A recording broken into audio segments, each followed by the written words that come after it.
ఈ వందే భారత్ ఎక్కడి వరకు వెళ్తుంది? ఒక్కపూడి విజయవాడ వరకు వెళ్ళింది. ఇప్పుడు నర్సాపూర్ వరకు పొడిగించారు. 12th January 2026 నుంచి ఈ రైలు మనకి అందుబాటులో ఉంటుంది.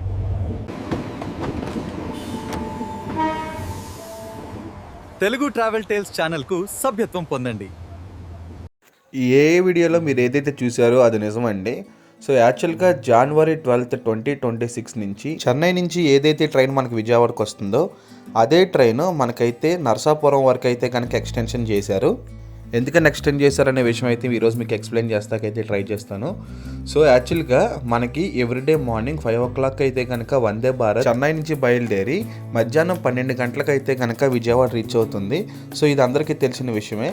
సో రీసెంట్గా ఏమైందంటే ఈ వందే భారత్ మళ్ళీ తిరిగి 3 గంటలకైతే విజయవాడ నుంచి బయలుదేరి చెన్నై వరకు అయితే కనుక రీచ్ అవుతుంది. సో దీనివల్ల ఏమవుతుందంటే 3 hours అనే టైం అనేది వేస్ట్ అయిపోతుంది వందే భారత్కి. సో దీనికి ఐఆర్సిటీసీ వాళ్ళు ఏం చేశారంటే ఒక మోడిఫికేషన్ అయితే చేశారు. సో ఈ మోడిఫికేషన్ అనేది మనకి 12th January 2026కి అయితే కనుక అవైలబుల్గా ఉంటుంది. సో అది ఏంటంటే మనకి డైరెక్ట్గా చెన్నై నుంచి విజయవాడకు వచ్చే ట్రైన్ని నర్సాపురం వరకు అయితే కనుక ఎక్స్టెండ్ చేశారు. సో ఇక్కడ మనకి ఏ స్టాప్స్ కలుస్తాయి అంటే విజయవాడ తర్వాత ఇది గుడ్ న్యూస్ అనమాట. సో విజయవాడ తర్వాత మనకైతే గుడివాడ, భీమవరం, తర్వాత నర్సాపురం ఈ 3 స్టాపుల్లో మన వందే భారత్ అయితే కనుక ఆగుతుంది. సో ఇక నుంచి నర్సాపురం నుంచి డైరెక్ట్గా చెన్నైకి. సో యాక్చువల్గా ఈ ట్రైన్ చెన్నై కంటే కూడా తిరుపతికి చాలా అంటే చాలా ఫేమస్. ఎందుకంటే ఈ ట్రైన్ మనకి చెన్నై నుంచి బయలుదేరి రేణిగుంట మీదుగా విజయవాడ రీచ్ అయ్యేది. సో ఇప్పుడు ఏమైందంటే తెలుగు ప్రజలందరికీ కనెక్ట్ అయ్యే విధంగా అయితే కనుక ఈ ట్రైన్ అయితే ఉంది. సో ఈ డిస్కషన్స్ అయితే ఆల్మోస్ట్ 2025 స్టార్టింగ్లో అయితే స్టార్ట్ చేశారు. సో ఈ డిస్కషన్స్ అన్నీ ఫైనలైజ్ అయ్యి సో 2026 January 12th అయితే కనుక మనకి అవైలబుల్గా ఉంటుంది. సో ఈ ట్రైన్లో అయితే కనుక మనం ట్రైన్ జర్నీ అయితే చేసి చూద్దాము.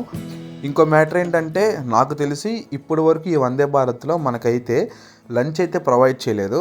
నాకు తెలిసి నెక్స్ట్ నుంచి మనకి టిఫిన్ సర్వీస్తో పాటు లంచ్ సర్వీస్ కూడా ఏర్పాటు చేస్తారని అనుకుంటున్నాము వన్స్ నర్సాపురానికి మన ట్రైన్ కనుక ఎక్స్టెండ్ అయితే.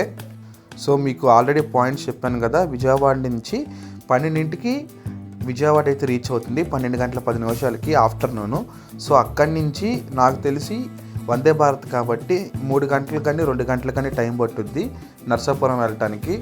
సో వందే భారత్లో 3 స్టాప్స్ అయితే ఉంటాయి. సో విజయవాడ తర్వాత గుడివాడ, భీమవరం, నర్సాపురం అనమాట ఫైనల్ స్టాప్. ఈ 3 స్టాప్స్ కవర్ అవుతానికి ఆల్మోస్ట్ వందే భారత్కి ఒక 2 hours అయితే టైం పట్టిద్ది అనుకుంటున్నాను. సో ఇలా అయితే కనుక మనకైతే కనుక ఫుడ్ సర్వీస్ కూడా వాళ్ళే ప్రొవైడ్ చేస్తారు.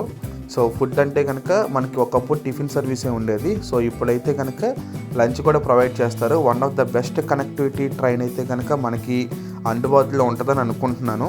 ఈ విషయం తెలిసిన తర్వాత సో ఇటు సైడ్ ఉన్న పీపుల్కి ఎలా అంది ఒకసారి మీరైతే కామెంట్ చేసి చెప్పండి.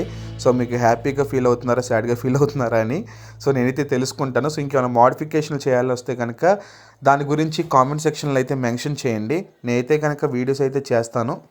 ఈ వీడియో మీకు నచ్చిందని అనుకుంటున్నాను. ఒకవేళ ఈ వీడియో మీకు నచ్చితే కనుక లైక్ చేయండి, షేర్ చేయండి, సబ్స్క్రైబ్ చేస్తాం మాత్రం మర్చిపోకండి.